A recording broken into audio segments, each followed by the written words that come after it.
Hey guys, welcome to Brighter B. And we were discussing the uh, first chapter of the NCRT Geography of class 6th, and in the name of the chapter was the Earth in the Solar System. So, in the previous chapter, we were discussing the part 1. In that part 1, we have discussed about the celestial bodies and also about the stars, constellations, pole star, and planets. Now we will discuss the remaining part of the chapter, that is the solar system and the sun, the planets, 8 planets that is, and the earth, the moon, and asteroids and meteoroids. So let's move. So the first thing we have is the solar system. What is the solar system? The solar system is the combination of the sun, 8 planets, satellites, and some other celestial bodies that includes asteroids and meteoroids. So this whole system is known as the solar system, and we all know that in the today's scenario we have 8 planets, but in the previous times, such that in the 2006 till 2006 we have the 9 planets, in which the last planet was the Pluto, but the but it has been removed from the list of the planets by the International Astronomical Union. So we can have the list, and quickly we will see that we have the list of the planets and the pictures of the planets also. So here we have the list of the planets: Mercury, Venus, Earth, Mars, Jupiter, Saturn, Uranus, Neptune, and Pluto. We have also here the list of the, in this list we have the 9 planet which was removed from the list of the planets, that was the Pluto. So these are the planets we have discussed. Before going to the orbit topic, we will first discuss about the sun. As we all know that the sun is the center of our solar system, and it is the sun which is the we can say the center also of the heat and energy and light also, and we can also say that it is the ultimate source of heat and light for our solar system.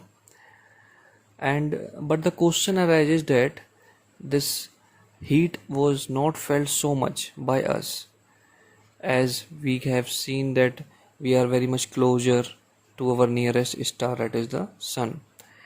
The answer to this question is that the sun is about 150 million kilometers away from the earth, and this is a very huge distance, because the light of the sun takes 8 minutes time to reach to the earth's surface. So we can say that the distance is very much huge. Okay, so let's move to the topic, the orbit. What is orbit?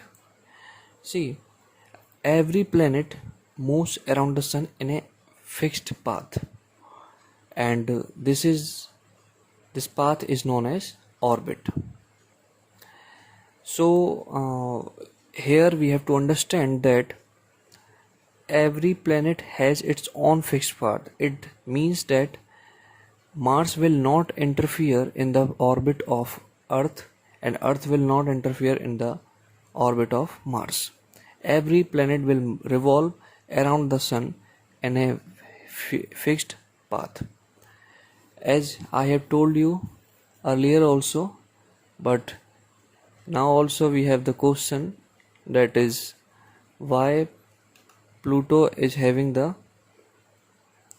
having the, or we can say it is considered as the dwarf planet, and the answer is that it does not fulfill the criteria for the planet, and it has been removed from the list by the International Astronomical Union in the 2006, and therefore it is considered as the dwarf planet. So let's move to the another topic, that is the Earth. See, the Earth is the third planet in the list of our of the planets in our solar system. And why it is the most important planet in our solar system? The answer to this is that this is the only planet in our solar system, and also in the universe till we have reached, that supports life. And in the size, we can say it is the fifth largest planet in our solar system. And there are some physical characteristics are also there of Earth, such that it is somewhat flattened at the poles. We can say that it is some sort of flatness is there at the poles, that is the North Pole and the South Pole of the Earth. And we will have the detailed description regarding the physical structure of the Earth in the higher classes. We will see, but for the sake of this lecture, we can have that the poles are somewhat flattened of the Earth, and the shape of the Earth is considered or described as geoid. So the question arises, what is the meaning of geoid? Geoid means that is an Earth-like shape, and the other characteristic is that it has the conditions which are favorable to support life, and it also contains the air which has the life supporting gases like oxygen. As we all know that oxygen is very much important for all the living beings which are present on the Earth. And the last characteristic is that it has the 2/3 surface covered by water, and because of this reason only, our Earth is also known as the blue planet. So this is the topic, that is the Earth. Now we will see regarding the moon. What is moon? As we know that moon revolves around the Earth. It is the Earth's natural satellite. What is the meaning of natural satellite? That is the most important thing. What is the meaning of natural satellite? Natural satellite is the concept which says that it is a type of the celestial body which occurs in a nature by itself. And we will see in the next slide that there is another type of satellite which is artificial, which is human made. And the second point is that it takes 27 days to move around the Earth. What does it mean? It means that to complete one revolution around the Earth, the moon takes 27 days time, and because of this only we see only one side of the moon, and which is visible to the Earth. The fourth point is that it doesn't have the conditions favorable for life. So why it doesn't have the conditions? Because it doesn't have air, it doesn't have water, and it doesn't have life supporting gases such that oxygen, which is very much important for the survival of the living beings. So these are the characteristics of the moon, which is the natural satellite of our Earth. So we have the discussion regarding what is satellite. See, the definition to the satellite is that satellite is a celestial body that moves around the planet in the same way as planet moves around the sun. So as we know that moon revolves around the earth and it is a natural satellite of our earth. There are also another type of the satellite which is human made satellite, or we can say artificial body, and it is designed by scientists to gather the information about the universe, and also it is used for other purposes such like that for communication and for other things.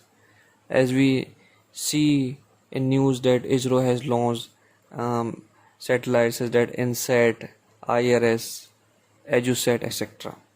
So these are the type of the artificial satellites. So satellite is what? It is type of a celestial body that moves around the planet in the same way as the planet move around the sun.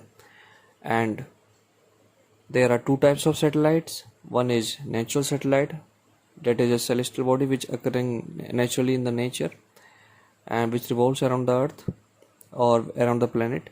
And second is the human made satellite which is used for a particular purpose by the scientist, and it is an artificial body. So now we have the term that is asteroid. What is asteroid? These are the tiny celestial bodies that revolve around the sun.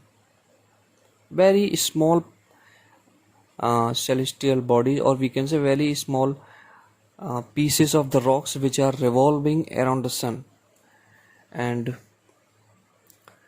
they are also found between the orbits of the Mars and Jupiter. And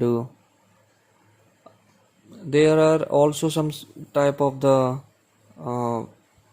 facts which scientists says that they are asteroids are the part of the planet which are exploded many years back. Means it is that the asteroid is what? It is the small particles or part of the planet which were exploded many years before. Okay, so now we have meteoroid. What is meteoroid? Meteoroid are the small pieces of the rocks which moves around the sun, and there are also types of the celestial body. And sometimes we see in news that there is the meteoroid shower is there, that is the small pieces of the rocks which when they come in the contact of the earth atmosphere they start burning due to the friction as when the air gets heated, and due to this they gets up very much heated and they start burning, and due to this it shows a flash of light, and we see them sometimes in the sky. So it is the small piece of rock which moves around the sun. Okay, so now we have the term galaxy. What is galaxy?